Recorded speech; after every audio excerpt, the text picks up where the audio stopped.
Kung gusto nyo po ng makapal at magandang palayan, mag-abono po kayo ng timing at gumamit po kayo ng mga foliar fertilizer.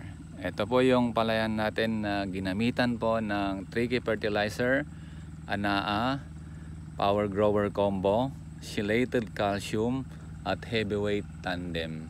Galing pong gumamit ng silhouette para makapit po ang inyong mga foliar fertilizer. Baka sabihin niyo pong na additional po sa mga gastusin. Opo, additional po talaga. Pero kung mas marami po tayong aanihin sa paggamit ng foliar fertilizer, bakit po hindi tayo gagamit?